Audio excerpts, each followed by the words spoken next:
effective.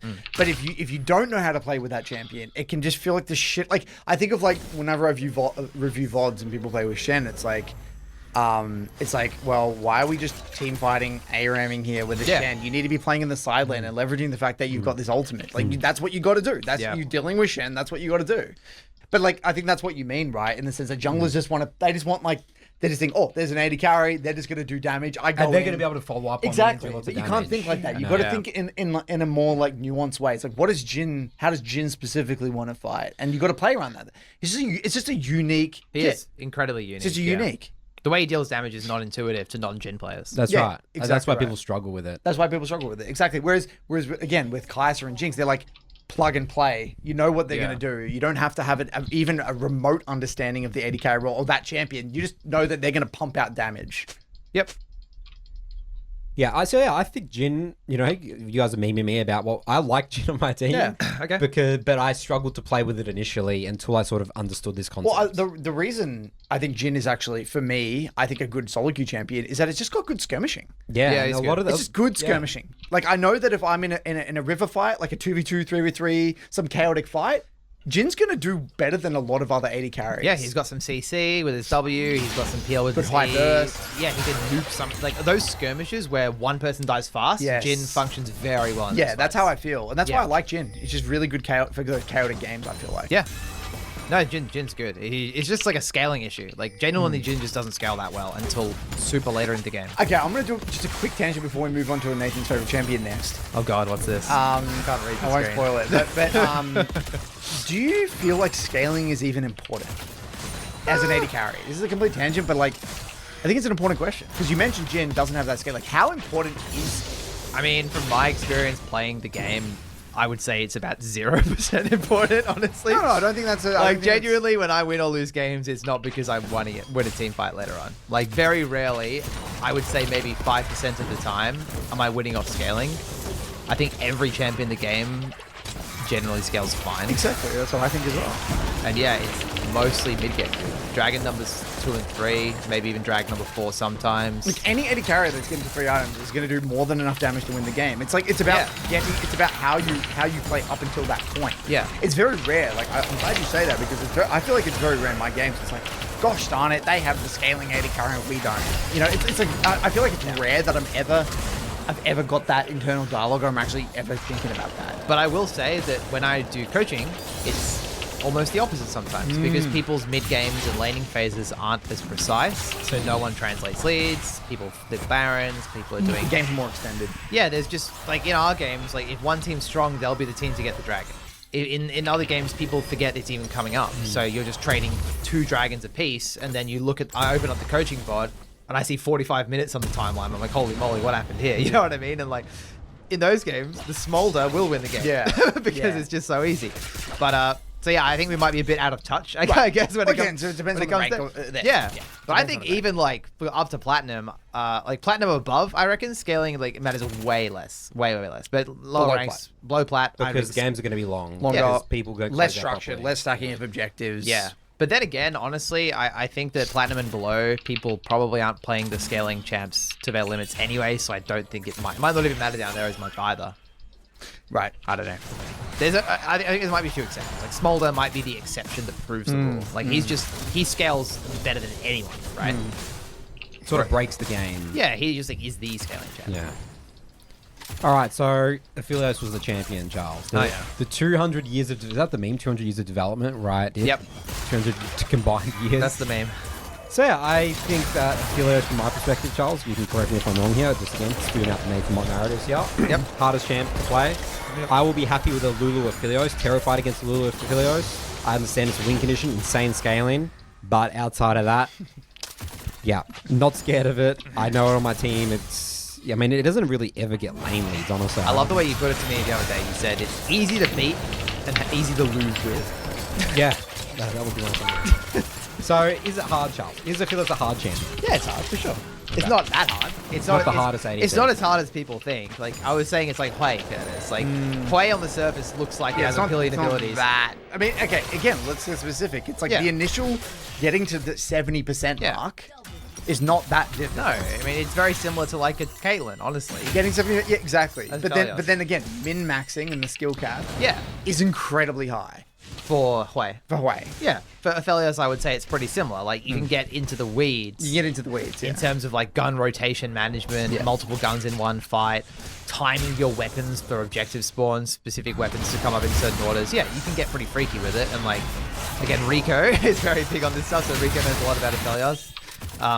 And he taught me some things, and he's helped 80 carries in my community with it. And I just give you a screenshot, Nathan. There's the people who get a lot of success on Aphelios. Yeah, I in was 80 carry surprised. academy. It was a gold player in the Yeah, so academy. He was killing it with Like literally Aphelios. this morning, so I'm promoted to gold playing Aphelios. So the champion, like Curtis said, when played at 70%, does a lot of damage, and honestly is quite versatile. Just a straight up like a stat stick champion, doesn't really suck ever, isn't really OP ever. There are games where like the red-white Aphelios, if we're gonna like put labels on it, like red-white Aphelios is broken into those melee comps, like the Cassiopeia of 80 carries, That's right. I would say. There's a saying, red, white, don't fight. Yep. Have you heard of that? Yeah. And then what's the other one? Blue something. I forgot the other one. The next narrative. Next. I love it. It's so good. We should have gone with a little catch for every narrative. Yeah. But no, that When I say red, white, don't fight, I mean like I shouldn't fight. yeah, you shouldn't fight the Yeah, Aphelios. yeah, Yes. It's terrifying. So, but yeah, there's certain guns that are good in certain games, basically. So you can basically adapt your guns to be functional in any game. Is what I'm trying to say. There are some games where red, white's absolutely useless, so you get out range. But there are some you can do like a green blue rotation is really good into range, like for example. So yeah, I mean Aphelios is very difficult to output damage on because of he's just an immobile carry, as you would like to say, an immobile 80 carry who if someone dives on his head and he doesn't have the right guns or summoners, he will die. That's the case for most 80 carries. It's kind of like Jinx in a weird way, isn't it? Very, very similar. Just a classic hyper carry. Yeah. But just has a couple of niche ability combos and like rotation stuff that can take it to the next level. But if anyone plays Aphelios over Jinx, it's probably because they simply prefer the champion's design. I personally wouldn't think of any reason to actually pick Aphelios over Jinx. Jinx is just better. I agree. Good. Why? Why? Because Jinx is Jinx is simpler. I was gonna say I was gonna expect some like crazy answer. Some actually convoluted response. I have simple responses here, guys. Jinx is you just auto attack and Yeah. then you can reset. Well, That's true. It is easy to answer. is it because but the actual the 80 characters in lineup is it because it's just easy to get shoved with the like Jinx rockets and stuff? Yeah, like that? way stronger laning phase, doesn't fall over, actually has some form of self-heal into E. Ulti is just more practical of an ability. Aphelios ulti is just a bit shit. To actually... It's like if they're clumped up, it's like amazing, right? Yeah, the blue ulti is crazy. I don't even know if many people know, but Aphelios has 4 different ults, right? I didn't know that. I didn't know Yeah. that. I don't even know how Aphelios does damage. I I'll be don't know. honest. I just say I just know I red, just white, say, yeah, don't I fight. just say, Do you want me to explain it very briefly? Yeah, The root. Okay, Yeah, red the gun root's is life. annoying. Red gun Hey, is life steal. green is the sniper. Green is the Yes. sniper. Yep. That means that if you tag someone with the green Q Root or it. your offhand ability, Yeah. you will snipe them across the map, right? Yeah. White is the chakrams, which means over the time in a fight you develop more chakrams and you do more damage. That's why red-white is so good, because with red, you press Q to spin around, you develop all these chakrams, and then you melee range them and you throw them, right? Did you get sustain? Isn't there healing or some shit? No, there's healing in the red gun. Yeah, red gun. Yeah. Correct. With the white gun, the closer you stand physically to the enemy champion, the faster your auto attack see. range. Your auto attack So speed. speed, Sorry. I see. So that's why you see Jinx, Aphelios stack up their chakrams on a tower by spinning with red, switch to white, and then melee down a tower, right? Blue is the AoE ulti that you guys are talking about. That's the cool thing. That's It's like is that the flamethrower? Yep, Infernum, yep, the it flamethrower. makes cool sounds. Yep, it does. Yeah, it's one of the most satisfying autos in the It's game, so cool. honestly. Like a splash damage cone autos, very cool. When you see a pentakill ulti with Aphelios, sorry, that's what that is. The purple gun, every auto attack applies a slow, and then if you trigger it, it stuns them, or roots them eventually. So you'll see a lot of setups with the sniper and the root gun. Yep. That makes sense. Really good. The root ulti is also actually quite underrated as an engage tool. It's almost like a Varus ult in the level of engage you Yeah, have. it's pretty annoying. It's pretty okay. Quite strong. A lot of people want to cleanse against Aphelios for that reason. I think that's all the guns. I won't get into the combos. It's a bit much, but yeah, I mean the champ is harder to deal damage than it is Jinx. Jinx, like Nathan said, you right click their heads. With Aphelios, you kind of have to be a bit of a specialist to deal damage. I love Aphelios though. He was my most played champion a couple of splits ago. And I probably didn't even, I only got to like the 85% mark on Aphelios, and I was still having a blast on that champion. I was great. Very satisfying. All right, mages in the bot lane. Yep. Mages as All right, ADC. Nathan, who's OP, who's useless? Come on. All right. Spill you got. So let's talk about. So I would say actually, Swain is a champion. Yep. I think is very good in the ADC position. He's another one of those comp-dependent champs, in my opinion. Yes, I think so. Yeah. I guess when I think about Swain, there's just certain games where I just think it's just so hard. Yeah, Rek'Sai into Swain, you And just that gotta too as die well, every, right? Yeah. everything's through a Rek'Sai lens, by the way. Yeah, everything's through a That's what you Rek'Sai have to lens. think about. Yeah.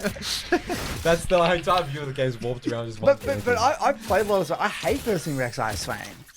He's so immobile. Swain, Yeah, early game, pre-6, you should die to every Rek'Sai game. But that's the thing. Like, if I don't accelerate the game and stuff like I generally can't engage on that champion. Yeah, later on. Yeah, later but I feel like you're so it's easy fine. to kill. Like No, the it's easiest fine. champion in the game to kill. Yeah, I know, but in terms of like, it's what surprises me in terms of Yeah. it's pretty good. I reckon it's pretty good in the bot lane. Yeah, I do think it's like I played a lot of Swain, not fight. I played a lot of mid, Yeah. and I think that Swain does make sense in the sense that you can follow up.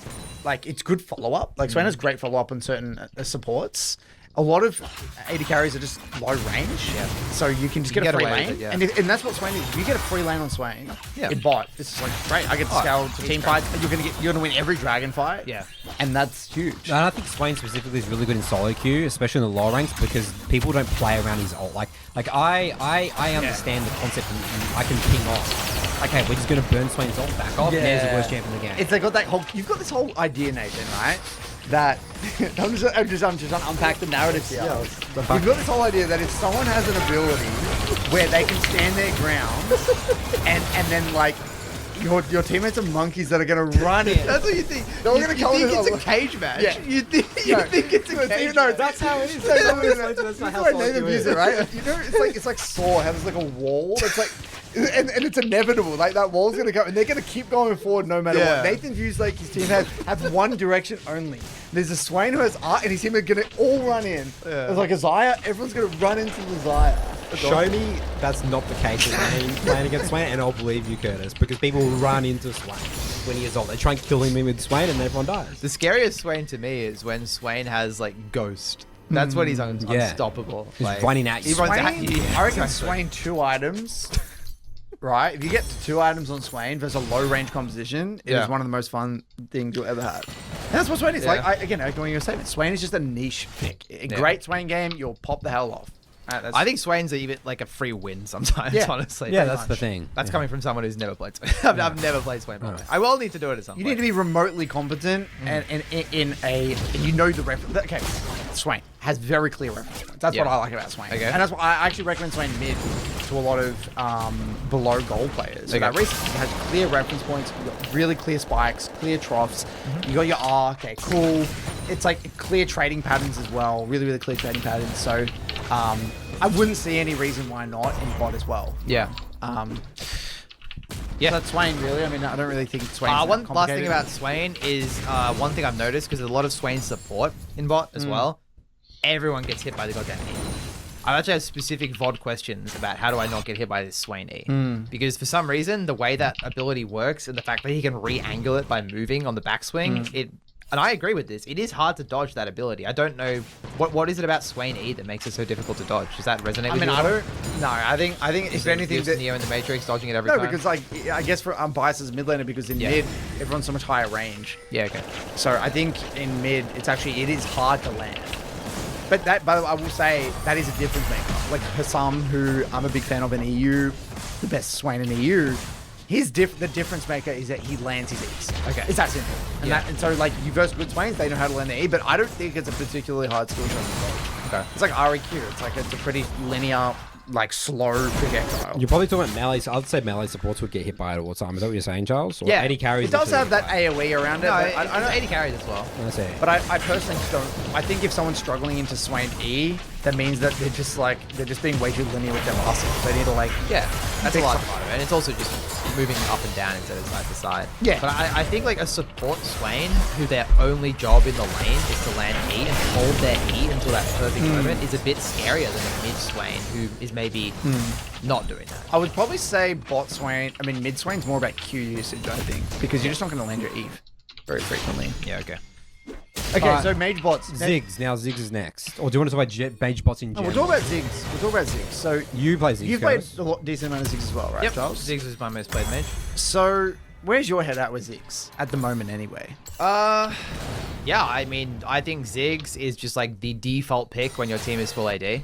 I think he's just like a beautiful solo AP damage source on a team because of how reliable his damage is to get off. If the enemies don't stack MR, he just is a damage nuke. I don't think he's particularly weak in any matchups, honestly. If the opponents can stack like wits ends and annoying stuff like that, he sucks. But like I said, full AD comp, pick Ziggs. Pretty plug and play, I would say. Quite easy, honestly. Quite a low barrier to entry, like to get Ziggs to Low barrier to entry. 70%. Bro, the skill shot Q is so intuitive. Think of how intuitive that ability is. Yep. If you did nothing in a team fight other than throw one Q and one ulti, you'd probably contribute quite well. Yep. You're always going to deal damage. And in lane, I think again this champion probably functions quite differently from rank to rank, but like landing a lot of Qs it happens quite a lot. In the lower ranks you get, people just run into Q, people run into the E. W is just not an ability people even use in lower ranks, but in higher, like what I try and do with Ziggs is use your W to set up And your Q. passive autos are really important. Yeah, I feel exactly. Like, as well. There's a high skill cap to Ziggs, an incredibly high skill cap. Yep. I mean, there are like Ziggs mid players, like freaks that like, I'm like, they just make the champ look like a different champion. Yeah.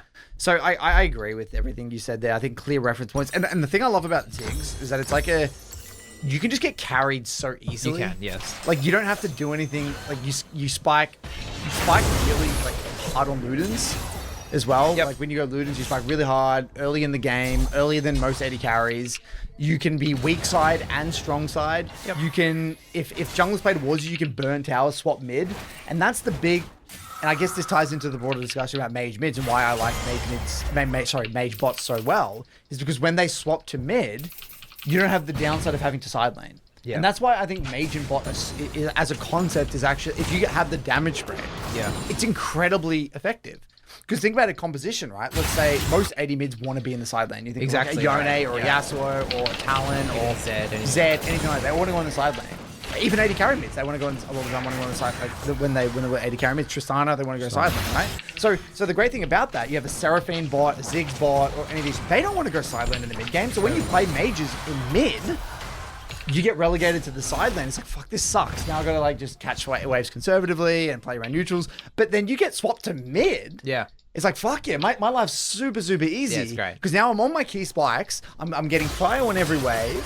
And Ziggs, if something goes wrong or the enemy, you know, let's say your team dies, you can easily wave clear and keep your mid tower up super easy. You can wave clear mid forever. And you can also get towers super easy. So if you get tempo, you win a team fight, boom, you can get mid tower super easy with your passive and your W. So Yep. I think that's a huge benefit of Ziggs, but also mages in general.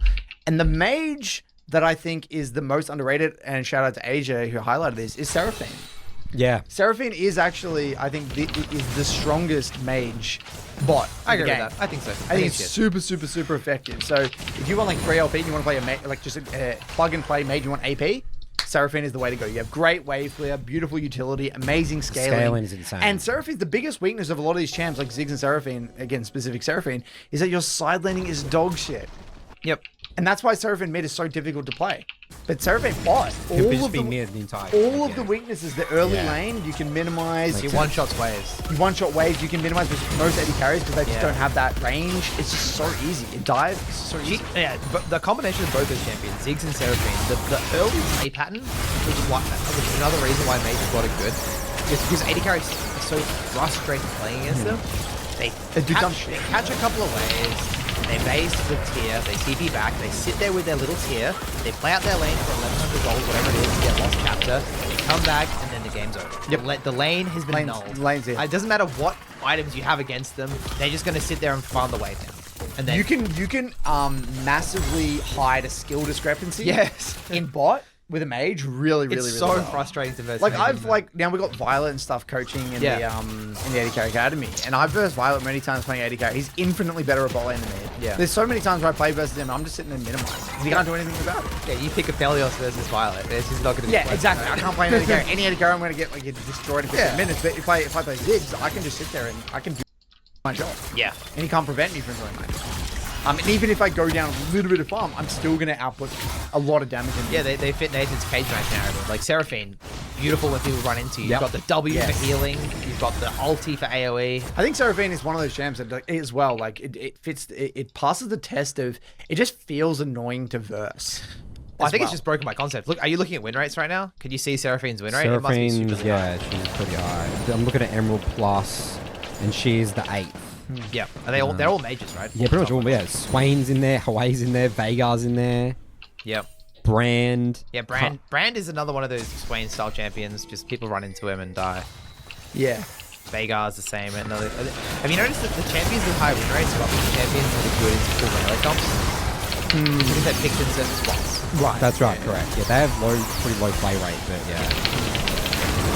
So is there, I guess that's really it when it comes to mage bot. I don't really think. Yeah, look, people can cook with mage bots. You can pretty much play whatever you want. But you can also grief a draft with a mage bot. Oh, you can absolutely ruin a draft. Yeah, Just that's the I wouldn't really recommend blind picking them. They're hard to one trick as well. Like, You wouldn't, you just wouldn't. just go play mid. You need, exactly. If you're wanting to play a mage bot and you're one tricking it, play mid. Yeah. But also, I think again, it fits that, the whole, just like deep fleet. It's Yep. good to have as a third champ or something to pull, whip it out every now and then. Yep. Not overly, and it's different to Kaiser in that sense where it just doesn't require a lot of mastery. Agreed. Right? Whereas, again, that's the critique with Kaiser, you need a lot of mastery. So, Last point on mage bot lanes is don't feel like you need them. I see a lot of people saying like, do I need AP in my pool to play bot lane? It's like, absolutely not. There was well, no, AP comes to find. there was no AP bot laners in this game for like 10 years, right? You can simply just sit there and play a little Jinx Caitlyn every single game. And if your team picks full AD, so be it. You can win anyway. As we've said, scaling is pretty fucking irrelevant. So yeah, it is a misnomer that you need damage spread. It's just like you can auto win games by picking Ziggs in the games where it's good, but you won't auto lose if you don't. I think that's how I would put it. Some honorable mentions here. We can speed run these ones. I think the Lucian, the fall of Lucian over the years. Again, going back to us old school season 3 players, like Lucian was picked like every game ADC. Is it just because Lucian just has really bad range? Like, You're harkening back to the Lucian Corki meta. That was the yeah, meta for that's a right. very long time. Yeah, It's good. like Lucian just dropped off the face of the earth. Oh, Lucian's just a meta champ. Like he's just too meta dependent. If there's metas where Lucian Nami or Lucian Elio are strong, then you'll see him rise in popularity with pro players. Then he'll trickle down. It's But just about pairing with the pro. I think it's also like Lucian's misunderstood. Didn't they nerf the Q massively? Like, wasn't that a big part of it? Because to compensate for Lucian mid, didn't they like lower the damage on Lucian Q? I don't know exactly what they did. Probably. But I know that the ulti damage has been nerfed over the years, because the main reason you pick Lucian is actually the ulti. Like, the ulti is just crazy damage. You get mid prior with it, you just 2v2 people with it. Like, the whole play pattern is queuing through minions to develop a small lead, and then playing for 2v2 is just not very appealing to a lot of people. But I think Lucian Nami and Lucian Melio like actually just fucked people's perception of that champion. Because again, let's think about season 5, right? Lucian Brawl was the OG. Lucian Alistar, Lucian Leona, you saw these lanes. You don't see them anymore. But they're actually good. I genuinely think Lucian's underrated as a champion. I think that pair Lucian with an engager, very simple in terms of how it deals damage. It has range issues, which again, people are scared of playing low range characters. But if you can get away with it, yeah, the champ does a lot of damage. I think I love Lucian. I think that's the thing though. People are scared with Lucian scaling into mid game because like you go into mid lane specifically. It can be a little bit tricky. I think that's what people are scared of. Yeah, you need to be explosive to get mid push. You're not just going to naturally get mid push in the mid game by ordering the wave. But what you can do is if you come out of lane ahead, you can one shot the enemy to carry the mid wave. Yeah. I've had that happen so many times. And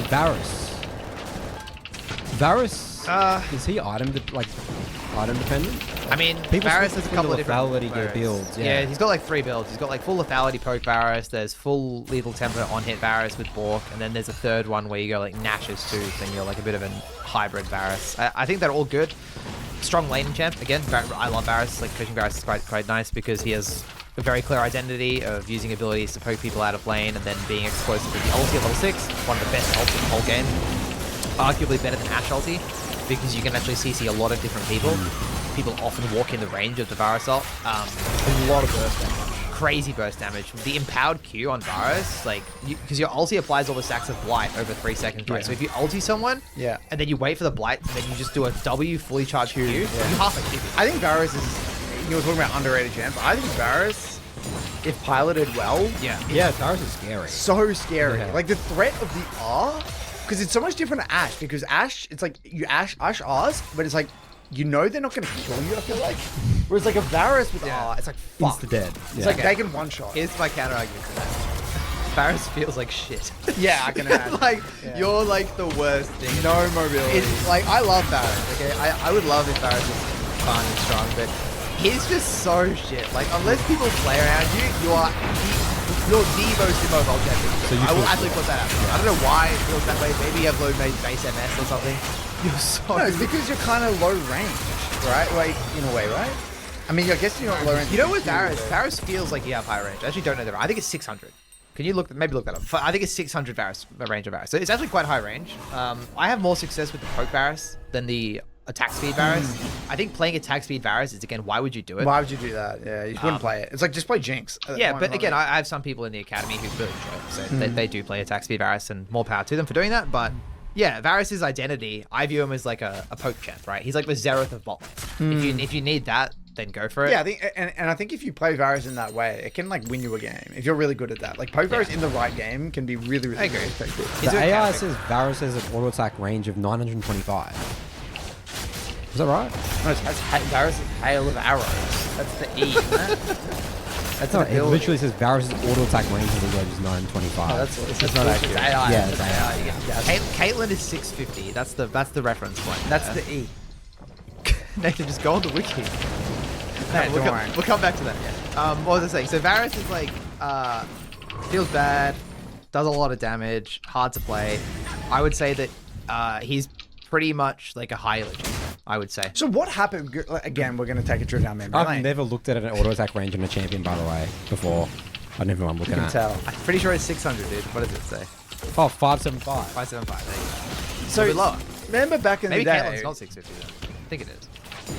I remember like when Varus was meta. Yep. about Caitlyn, one I think second. of like T1, Yep. and like I think of like Bang, and it was like Zyra, it was like Ashe, Zyra, like that was like the meta. Yeah. It was like a shit ton of Ashe Yep. and Zyra. Yep. And so Varus, Zyra bot lane. So The what? classic trade of Ashe to Varus every fucking So what game. happened? So what? Caitlyn is 650. So what was it about the game in bot lane then that made champions like Varus like what? Like I know that was a long time ago, but like Yeah. just out of curiosity, what do you think that is? Like why? So how is this is my question? Yep. I guess flowing on from this, a bit of a multifaceted question. How has the role and the lane of bot lane changed? Because we used to see like, again, we went through the Lucian was like really popular and all that, and then we went through like Varus and Ashe and like where are we and how has bot evolved over the years? It's a good question. I think, like I was saying earlier, AD carry is a role that kind of is built around items. Oh right. So it's often just based on which items are strong in the meta. Honestly, it's a boring answer, but it's probably the case that the strongest AD carries are the ones that can abuse the items that are the strongest, the best. Back in the day when we were talking about Lucian Corki, that was Triforce Lucian. Remember? It was Triforce Lucian, it was Triforce Corki. That's why they were played. If we're talking about Ashe and Varus back in the day, I honestly don't remember what did they used to build, Ashe and Varus. I don't recall. But maybe they both built Bork. I think they probably both built Bork. Yeah, Ashe I think and it would Varus. sound like bot. So it was probably a Bork abusing thing. Yeah. Right? And it also, it depends on the champions that are around them. and even more the than- supports as well, and the junglers. Yeah, as so well, of everything. Really. what it would have been is probably a dragon meta, because bot prio sounds like it was pretty probably important. HP stackers potentially. Yep, probably carry junglers that benefit from having more utility in the bot lane. Carry top laners even. Like, I think that if I'm thinking back to that meta, it was a lot of Fiora. like Jax Fiora, even like Poppy Trundle top lane, I remember a lot of. Like, they don't have hard CC. So if you have an Ashe or a Varus in the game, it does simplify what your top side can do. So yeah, so basically what you're saying is that, again, it's the culmination of many factors. Yeah, the two big ones being items and filling a gap in the comp. Yeah. Okay. Yep. I want to go back to that list, Nathan. Can you bring up a list of all those? Because there was actually a bunch of AD carries there. But I just want to, again, just very simple things. Let's just make this episode a champion episode. Yeah, well, we only have 20 minutes left, so. Okay, like I think a big one. champions. Let's that go peop- down to champions. Well, people are going to talk about Callista. I wanna- Callista. Yeah. Callista is hard. I think Callista probably does have a bit of a scaling problem. Like, I think that if you fall behind the curve on that champion, you're screwed. Yeah, it's the worst one to find, in my opinion, from my experience. And yes, that is correct. So, you have my blessing, Charles. Yeah, thank you. 100% agree. Go on. I love that. There's nothing else to say. I mean, she's just a label. Lame bully. She's like a shit of Draven. Like, she's like Draven. She's the Draven. worst Draven. So is this Draven? I think she's worse than Draven. So what is Draven? So how Draven- do people think about Draven? I have an interesting take on Draven, is that Draven shouldn't be played like Callista in the sense that you should be hyper aggressive in lane. What's the most broken part of Draven's kit? His You guys gold, the Yeah. cashing out of gold. think? Correct, Nathan. Yeah. What? Ding, ding, ding. It's the gold cash out. So the best thing I like to tell like lower rank Draven players is just farm a massive cash Makes out sense. and then get a free kill with your ulti. Boom, the game's like pretty quite easy. Yeah, for some reason, a Draven that is like getting some early kills and trading some deaths back and forth isn't actually that. No, it's not that. But Yeah. if the Draven that's actually 0-0-0, So scary. gets 1-0, and then it's like he cashes out like 8 minutes. It's like Yeah. he comes back with like full item by like 7 minutes. I'm like,